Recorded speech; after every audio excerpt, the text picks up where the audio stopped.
Imam Ali alayhi salam was leading a battle during the time of the Battle of Nahrawan, if you've heard of the Battle of Nahrawan. So a companion stopped him and he pointed to a stranger and he said, "Oh Imam Ali, there's this astrologer and he wishes to tell you something." How many of you have ever heard of astrology, right? We've all heard of astrology, or we sometimes look to see what will the stars be telling us this year. Are they predicting a good future or not? What is our horoscope? Things of this nature. There's a lot of people that are involved in this to try to figure out, if they're going to be happy or miserable, to try to figure out what they should do next. They look to the stars to find some answers. So Imam Ali alayhi salam was standing by this companion and he pointed to an astrologer and he said he wishes to tell you something. And he told him, the astrologer, he said, "Ya Amir al-Mu'mineen, do not proceed at this hour towards the battlefield, because the stars foretell that whoever travels at this hour will meet with failures and great loss. However, if you travel at the right moment, you will meet splendid victory."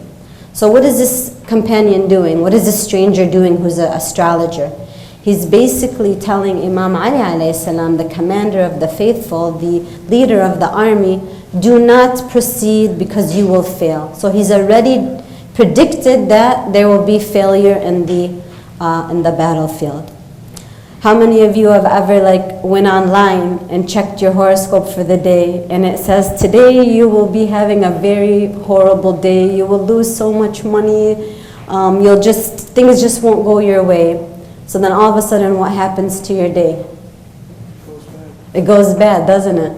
Because you read the horoscope and you basically followed step by step what these people are suggesting to you, and you acted upon these beliefs of astrologers. So what did Imam Ali alayhi salam, the commander of the faithful, the one who guides us to learn how to live our life as Muslims, he asked him, can you foretell at what time good will befall you and at what time evil? So do you know when something good's going to happen to you or when something bad's going to happen to you? The man said, yes, I do know this. He said, well, you lie. Basically, he called him a liar. He told him flat out, this is a lie. Why? Because even the Holy Prophet did not claim to know the hidden realities. So how can you? Rasulullah, who is the final prophet and was sent with the final message to guide mankind to happiness and success, never even claimed to know and to say, this is what's going to happen in the future. So Imam Ali alayhi salam, he continued telling him, a person who has faith in your knowledge does not need God. So we don't need God if we're going to look at the stars and follow them. So what did the Imam do? He looked at his army and with advice, and he said, so this advice from Imam Ali alayhi salam is not just to his army, it is for us today. He said, beware of trying to foretell the future or that which is concealed from you. This art is like witchcraft. How many of you have heard of witchcraft? Yeah, it's a very dangerous practice. He says witchcraft is like idolatry. Idol worshipping will be punished in hell. He then raised his head. This is the key point. So some people actually open a horoscope, read it and follow it. But what does Imam Ali do when this astrologer comes and tells him, don't proceed with the battle because you're going to fail anyways? He then raised his head, he looked at the heavens, and he offered a prayer in total reliance with Allah subhanahu wa ta'ala, in Allah. And he looked at the astrologer and he said to him, I will intentionally defy your prophecy and I will proceed at once. So he said to him, whatever you say does not make one difference to me. I will intentionally go the opposite of your advice and we will proceed with the Battle of Nahrawan. So what ended up happening was, it was one of the most successful battles in history, the Battle of Nahrawan. So we learn a very important lesson in this, and the reason why when I read this hadith I said I really want to share it with you tonight is because yesterday I was visiting someone and they were glued to the television. I said, what are you watching? They said, there's this very famous, she's an astrologer, she's predicting what's going to happen in the entire world for 2016. And I said to them, you know, we don't believe in this in Islam, but they're Muslims, they pray, they fast, you know, they're trying to really work on themselves, but I believe that they don't know how dangerous this is, right? So they were glued to their television because they needed to know what is going to happen in 2016. And this astrologer, she claimed to be a Muslim, but she wasn't practicing, you know, the proper hijab. She wasn't even, you know, identifying with Islam the way that a Muslim should. So this teaches us a very important lesson, and that is when we want to choose our New Year's resolutions and we want to see what's going to happen in the upcoming future, we have to rely on what? We have to rely on our own decision making and our own mind, not on the stars, not on our horoscopes, because no one can come and tell you what's going to happen in the future. We also have people in the community that do what? Take the cup of coffee. Have you ever heard of this practice too? And they flip it over for you and they say, just give me a few minutes, right? I'm going to tell you everything, and I'm going to even tell you who you're going to marry, how much money you're going to make, what job you're going to approach and receive. And you're ready and you're like, yes. So you go and you wait for this basara, as they say in Arabic, right? So she can tell you what's going to happen. And guess what happens? You go and you do everything that she says, which is wrong. What we need to realize that we have willpower and we have influence over our futures. And the way our futures end up being designed is according to our decisions. Okay, it's according to our decisions. So someone came to Imam as-Sadiq and said to him, Sayyidi, I have become very attached to this process of astrology. All I do is I read in the books and I look to see, what's going to happen, and I can't let it go. I've kind of developed like an addiction to it. The Imam alayhi salam, he became very upset with this, and he told him to throw the books away and not to open them again. So we're not really advised by Ahlul Bayt alayhim salam to turn to these methods. So this is a very important lesson about astrology and about ways of identifying our future. Sallu ala Muhammad wa ali Muhammad. So with this said, then what tools do we have to decide on our future and to see what type of resolutions we want to choose? Well, again, we'll look to see what the Holy Prophet ﷺ, and why do we even go to the Holy Prophet? Why is he even someone, or Ahlul Bayt ﷺ, that we should consider their advice? I mean, we have other people that are with us now that might understand us more, right? We have maybe teachers, we have professors, we have parents, we have very intellectual people in the community. Why should we go to the Prophet who lived at a different time than I did? How can he help me in 2016? It's a very, a lot of people might ask that question, and that's a normal question to ask. But the thing is that our Holy Prophet ﷺ, he was sent to us for one specific reason, and that is to warn us and guide us and show us how to reach our happiness and success. So when I'm trying to build my future, I should go to the one who knows what tools I need, what types of resources and knowledge I need in order to become a successful person. So another hadith which was very interesting someone came to him and said, would you please give me a very special piece of advice how I can be successful? So we're all trying to think how to be successful this year. He asked him, do you pledge to act on it? The companion said, yes, sure I will. He asked him another time, are you certain you will act upon this? He said, yes, Ya Rasulullah, I will certainly do so. He said, do you promise to act upon this? So 3 times. Okay, we're wondering what is he going to say? Like it's like a secret piece of advice that just gives you all the success. He says, yes, I will, Ya Rasulullah.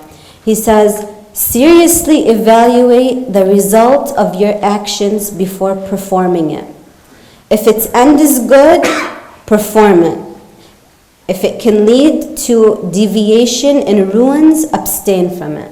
So anytime we're about to make any type of a decision, we have to see the outcome. Is it going to end up in something that is useful, or is it maybe going to destroy my future or destroy my, it's going to lead into a very bad consequence. Sallu ala Muhammad wa ali Muhammad. So did you know that 80% of people give up their New Year's resolutions within 3 months? So we get very excited and we make a huge list, right? And then 80% of people after March, the month of March, they give up their New Year's resolutions. Why do you think that happens? I'd like maybe some interaction from the audience. If you'd like to participate, it would make the discussion a little bit more lively. So why do you think, brothers, sisters, why do you think 80% of people's resolutions end up failing after 3 months? Heba? They get lazy. Lazy, okay. Yeah, motivation. Motivation. Yes, Ben? From the hadith you just shared with us about the Prophet sallallahu alaihi wasallam, you said his advice was to evaluate the outcome of an action before you act upon it and go from there. So maybe people's resolutions are made without serious thought and evaluation behind it, and when that's the case, people allow them to fall through. Exactly, very good. Anything else? Yes, brother? Perhaps the lifestyle resolutions that they went through were more like quick fixes that don't address the root problem that they're facing in the first place, so they don't actually make any meaningful permanent changes, so they fall off the train after a while. Also, that's a very good idea. That's right. Everything that everyone said here is correct. And also, just to add, is that some people place very unrealistic goals for themselves. Like for instance, a lot of people say, especially sisters, I want to lose, for example, 10 pounds, right? Or for the brothers, I want to go to the gym every single day. But you haven't worked out in like a year, right? So instead of saying I want to go to the gym every single day, for instance, it's better to make a realistic goal, such as maybe I'll start working out 2 to 3 times a week, a half an hour a day, right? And instead of making a huge goal as I want to lose this amount of weight, you could make something more realistic and say, well, I just want to start maybe cutting down on some of the things that are causing me to gain weight or making me feel unhealthy. So it's more, to be more successful, our goals should be more realistic instead of idealistic. And we shouldn't make such a huge list, because it's like we're already setting ourselves up for what? For failure, right? So we should really identify what is it that we want to change. So as Brother Majd said, we should sit down and think about it. Okay, so today's the 1st of the year. I want to evaluate my life, and I want to see what are the things that I'm liking and what are the things that are bothering me or aren't going well or are causing a lot of problems in my life, right? So for instance, let's say, because most of us here, we are, at the age where we either live with our parents or our parents are, part of our lives and our decision making. Let's say, for instance, we don't have the best relationship with our parents. We don't have good communication with them. They don't understand us, we feel, or we don't really understand them, or we don't even talk to our parents, right? They're in one world and we're in another. And I'd rather be with my friends. So if that's something that's happening, then, and if you don't like that, some people don't really care, right? Some youth say, I really don't want a relationship with my parents because they're not understanding me, or it's just too much work or too much trouble. Some people think that way. And it's because of the disconnect, the lack of communication. So if this is causing you hardship in your life, if you're not happy because of this relationship and you wish that things could change, then what we need to do is look at ourselves and say, okay, what am I doing to contribute to this relationship, which is maybe creating some disconnect. And if they're doing something in my eyes that I don't like, then maybe I can learn to communicate with them in a healthy way and say, Mom, Dad, for instance, I wish things could be better with us. Really, I really need your help. I really need your support because you're my parents, but something isn't going right. Can we have a talk? Can we talk about this? And if you really went to them with an open heart, an open mind, right? With an open ear, which you might hear things that you don't like, and they might say, well, I really can't stand how you do A, B, C, D. And that's not what you want to hear, because in your mind, what? It's all their fault, right? They're the bad guys. That's how it usually is. But if you go with an open ear, then you might be willing to find some change and some resolution there. So that's from the parents' perspective, the relationship with your parents. How many of you in this room are married? Okay, so we should talk about that. So let's say that's one of your resolutions, is that you'd like to find a spouse and you'd like to be married, right? Inshallah, Allah will give that rizq to everyone who wants it. And that's a very beautiful thing. In Islam, we are encouraged to be married, and we're encouraged to be married early, as you all know. Alhamdulillah, almost all of you in the audience are, mashallah, regular attendees, and you know this concept very well. Thank you. Thank you. Assalamu alaikum. Thank you so much. Sallu ala Muhammad wa ali Muhammad.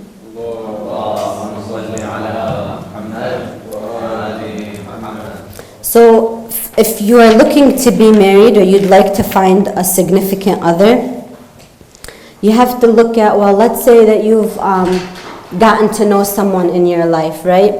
Or you were engaged, or you want to be engaged, or you just got to know someone, or more than one person, and it's just not working out. You're just not able to find the right match. Well, you have to see, do I have really bad habits that I keep choosing the wrong person, for instance?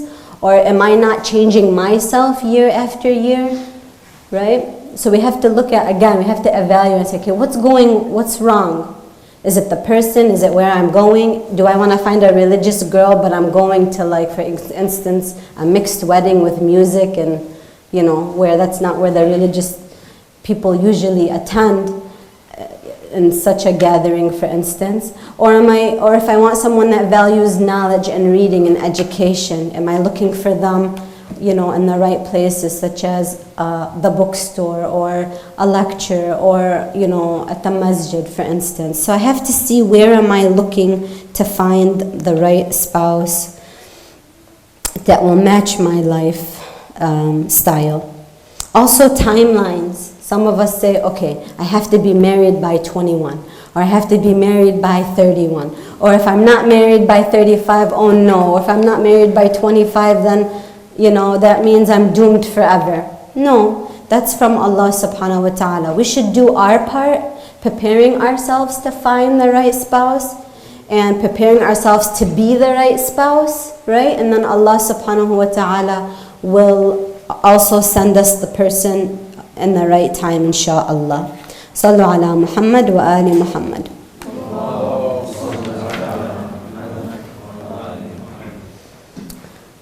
Another loud salawat, please.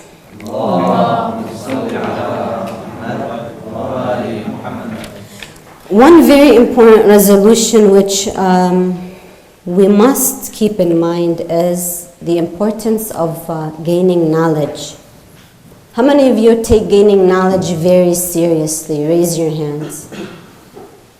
Alhamdulillah, that's excellent. Listen to this hadith. Someone asked Rasulullah sallallahu alayhi wa alihi wa sallam. He said, if I have to choose between going to bury someone in a funeral, and attending a funeral, or attending an educational class, which one should I do? Rasulullah sallallahu alayhi wa sallam, he said, if there's someone else to bury that person, go to the educational class. Why? Because knowledge, he said, only knowledge leads you to worshiping God, and only knowledge teaches you how to worship God. He says the gatherings where knowledge is being given, like for instance, tonight, all of you have made the decision to come and gain knowledge, haven't you? Do you know that this jalsa, this gathering right now, according to our holy prophet, see, it's very important to understand why you do what you do and the reward behind it. When we understand the philosophy behind our acts and the recommendations given by the holy prophet and his Ahlul Bayt alayhim salam, we will be more motivated to attend good gatherings. So what is the reward of gathering here tonight, for instance? It's better than attending, listen to this, 1,000 funerals, visiting 1,000 sick patients, reciting 1,000 night prayers, 1,000 days of fasting, paying 1,000 dirhams in charity, and performing the non-obligatory Hajj, and 1,000 non-obligatory jihad. Allahu Akbar. Why? Why is gaining knowledge so advised by our Ahlul Bayt? I want to hear from you. Why do you think?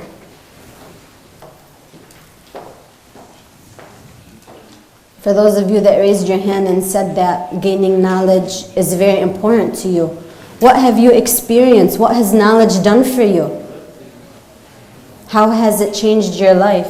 Maybe the fact that we're learning how to do some stuff, like learning how to go to Hajj. You have to learn in order to do it, to go through the process of doing the different things. Yes, that's right. Anything else?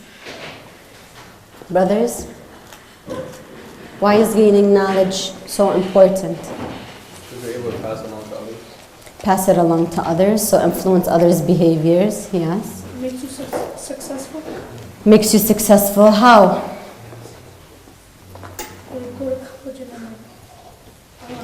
Okay, you continue your education, very true. See, our actions, our suluk, our actions in society are dependent upon our beliefs, right? So let's say, for instance, I believe that I am a very smart, capable, able person, right? That has a lot of things going for me. I have a great family, great religion. I have capabilities, I have an intellect. These beliefs will drive you to make good decisions. But if I didn't have this belief, I didn't think about myself in this way or about my options in life, then I will end up doing the complete opposite.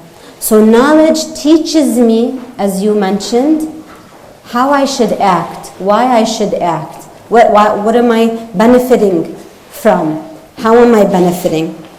Sallu ala Muhammad wa ali Muhammad.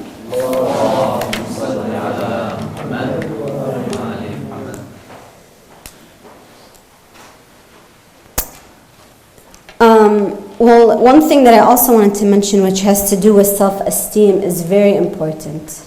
A lot of us have fallen into trouble in life, haven't we? So that's why we look for resolutions, we look for solutions.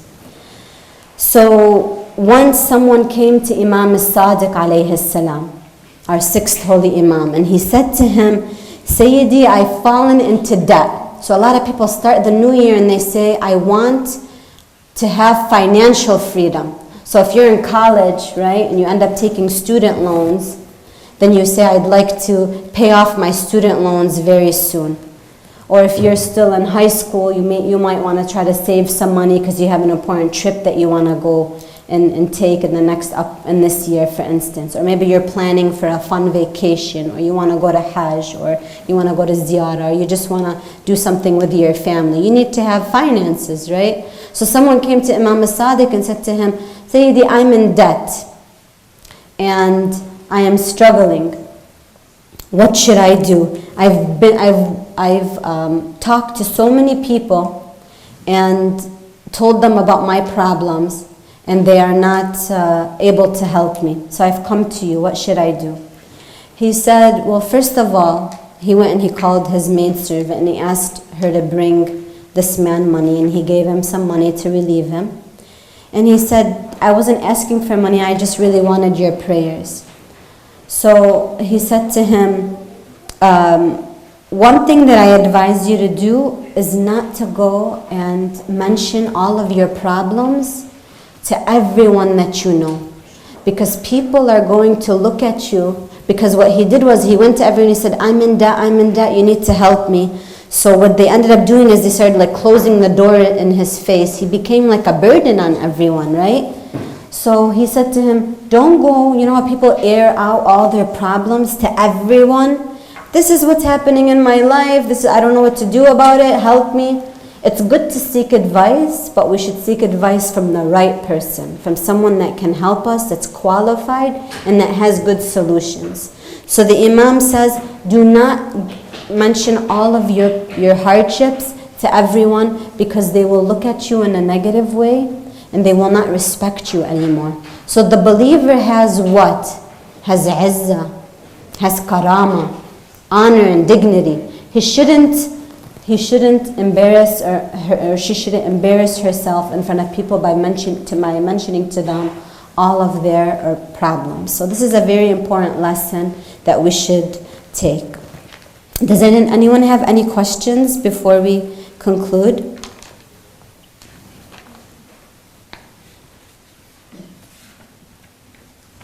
No, nothing yet? Nothing's coming in your mind? Okay, something that I looked up that I wanted to also share with you regarding resolutions, which many people try to set for themselves, and these are some really good ones. So we said getting your finances together, right? Another one would be getting a good job. How many of you work? And most of you college students, going to college? A little bit of both? Not working, you're not going to college, what are you doing with your time? High school, okay, so you're in school, that's good. So alhamdulillah, at least you're gaining some knowledge or you're working, that's great. Our time is very precious, right? So we want to spend it in the right way. But if we do have a job and we want a promotion, for instance, or we want more money, we should do what? We should actually be assertive and speak to our boss and ask them, say, I'd like a promotion.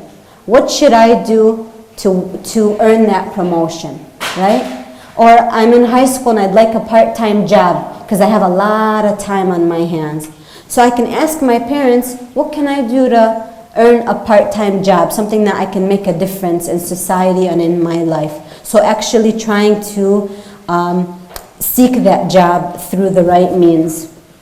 Access, by the way, how many of you have heard of Access on Schaefer and Dearborn? For those of you that are from Dearborn, they have a center called Michigan Works. So if you're a high school student or a college student, or you're not even a student and you're just someone looking for a job, they help set you up with a job at least for 3 months, and then they help you find something long-term. So we have solutions in the community that will help. We talked about working out, right? And I mentioned that you should just add a regular workout session to your daily routine. Do you know that Rasulullah sallallahu alaihi wasallam, he recommended exercise? We should learn how to swim. They say in the hadith you should learn how to ride a horse, which is actually pretty fun. For those of you that have tried or haven't tried, it's something fun. You can go horseback riding. I don't know how many options we have here in Michigan for that, but that's something really good. And just taking a walk, 2 to 3 times a week, just leaving your house and walking around your neighborhood. I know it's pretty freezing, but you can go to the mall and walk in the morning or after school or something, just to get some exercise. And one way to motivate you, brothers and sisters, is to find a partner, right? Usually when we do things by ourselves, we give up. But if we find a partner, and Islam is all about being healthy. So we shouldn't think that, if I'm religious, that means what? I just pray and fast and I go to the dua and that's it. No. If I'm a religious believer, what should I do? I should take care of my body, of my mind, my spirit, I should take care of my family, be an active member in my society. So having exercise in your routine is a very excellent Islamic activity and something that is very much encouraged in Islam. How about cooking at home? For some of the ladies, cooking is very good at home. Why? Saves you a lot of money from going out and buying from the restaurant. And from an Islamic perspective, what does it do? You are eating more tahir, clean food.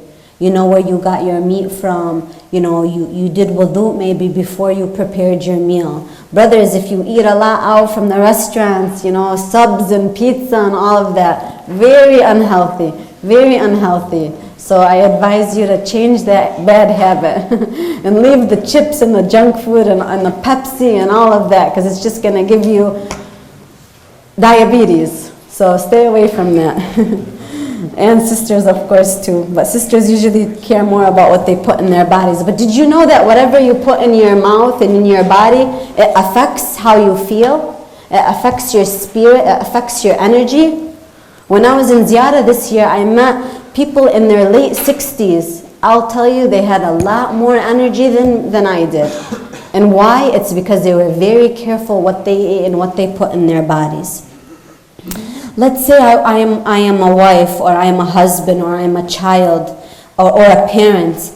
I want to make a goal to be a better person. I want to have much better relationships with my parents, like we talked about, or if I'm married, with my spouse, or in my community with my friends. Also, sleeping, getting 8 hours of sleep is very important. Did you know that? Imam al-Ridha alayhi salam, he says he has a book, it's called Tubb al-Imam al-Ridha.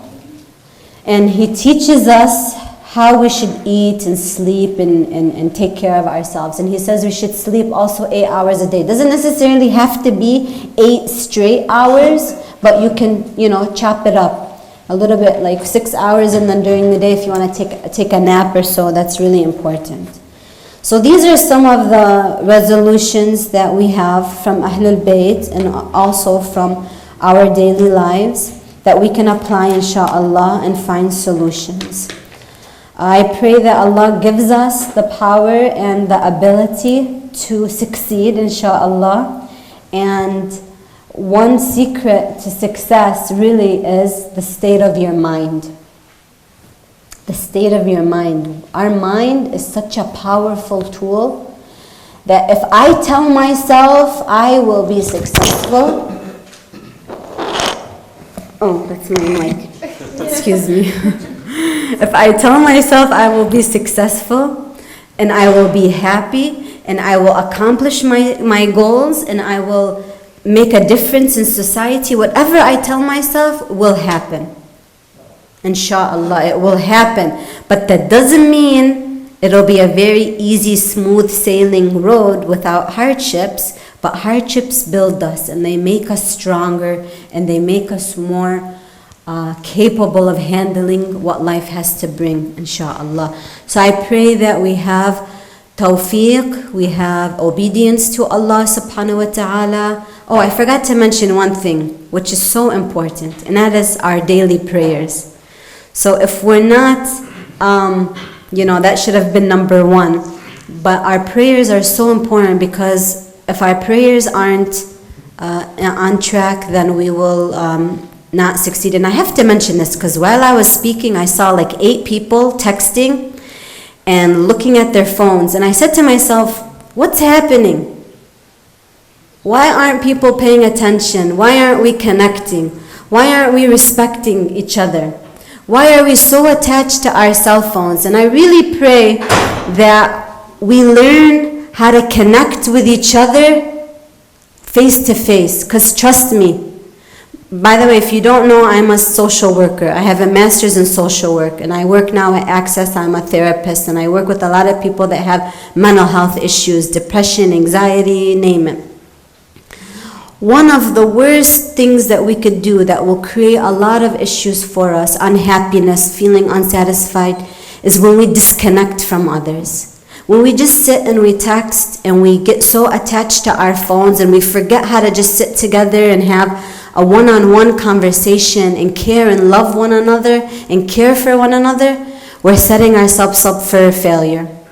So we really should put our phones, give it a break, give your mind a break, give your heart, let your heart feel the love from others, from the knowledge, enjoy each other's relationships. This is what the secret of Islam is about. The best way to get closer to Allah is to love people, to be affectionate, to be caring, to be useful. If I'm sitting at home and I'm trying to talk to you, but you're just on your cell phone, to me that means I'm not important to you. And whoever, and believe me, I know the person on the other side is not that important either. It's just, we've become so addicted. It's really become like an addiction. We have to control ourselves, sisters, brothers.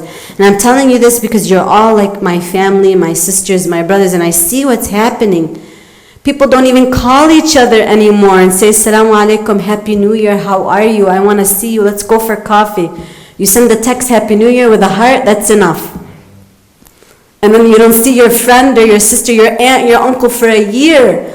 How are you? Oh, I'm fine. So everybody feels like they did something, very, like they made their conscience clear by sending that text. We sent the text, khalas, it's enough. But that's not what Islam is all about. Islam is about connecting, visiting. Whenever someone goes and visits their brother in faith, do you know the rewards that you are receiving? When you sit and you look at your parents and you smile at them, you don't need anything, you just smile at them. That's ibadah. When you pick up the phone, you say, are you okay? I just want to check up on you. Not texting. Check up on each other through a phone call. That brings joy in the hearts of people. Wallah, that's what gives us happiness. That's what gives us happiness, is when we connect. Allah made us social beings, not robots just sitting on the phone. We're not robots, you guys. We have hearts. We have souls. My soul needs you. You need me. We need each other. So I pray that this is the best resolution for 2016. Ya Allah, no, we put our technology aside sometimes and we care about each other. We respect one another, we love each other. Because when you let go of your, selfishness, all of us have it in us. We all have like a pharaoh inside of us that tells us to do bad things. When we put that on the side and we bring out the goodness in us, we find happiness. We find happiness. So we pray to Allah for happiness, tawfiq, success, obedience, and most important, everything is most important, right? Every time I want to conclude, I think of more things to say. But we can't end the session without remembering our 12th Holy Imam, because he is the key to our success, isn't he? So if you don't know your 12th Holy Imam, your 2016 number one resolution is, I want to know Imam al-Mahdi, connect with him, read about him, and make him a real person in my life, alayhi salam. And we pray that Allah will bring him back while we're alive so we could live and he could fill earth with justice and peace after it was filled with oppression. So let us recite Dua al-Hajja together and then we will end. Allahumma salli ala Muhammad wa ali Muhammad. Let's stand in his honor.